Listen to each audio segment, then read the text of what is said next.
په سویلي ولایت هلمند کې د عمل د ښوونځیو د ودانیو د نشتون له امله زده کوونکي تر شنه اسمان لاندې زده کړې کوي.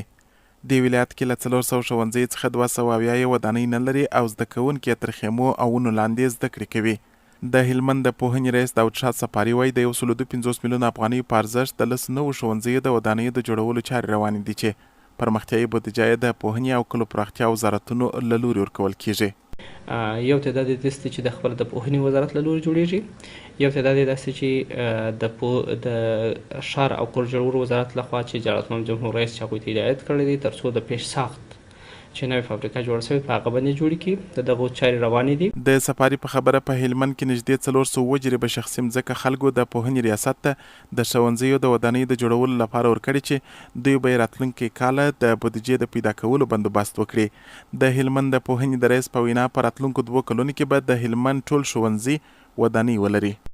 تقریبا د 119 مکاتبو هغه نور هم ورته ولېږل، د 4 هغه مکاتب چې ملحقات ته اړتیا هغه ورته ولېږل، د 142 هغه مکاتب چې هغه د څښاک پاکو اوبو مبرزو ته اړتیا لري هغه مو ټول ولېږل. د پوهنې وزارت له لوري د نوو پروژو څارنه د کور او ښار جوړونې ریاست د انجینرانو له لوري ترسره کیږي چې ویل کیږي کیفیت یې تر پخوا ښه دی. دغه 15 نفره چې دلته روزمره کار کوي که چیرته دغه کار نه وی نو دا 15 نفره خلک د ورځې بیکاره وو، مجبوره وو چې په داسې نامنه کې لاس درلودلی په تاریکو کې لاس درلودلی کاچک کې کارونه خو موږ همیشه غواړو چې داسې کارونه ډېر شي. موږ د نیش اوس د خپل نظم چې د ورځې ماته 2000 هم درکړي نظم د حلال کار دی، حلال نفقه دی، بس دا کار کوم ځان ته پیسې ګټم او بل لارې څخه خلاص یم. د هلمند د پوهنې ریاست له لوري په روانو پروژو کې څه باندې 600 کسانو ته د کار کولو زمینه برابره سوې.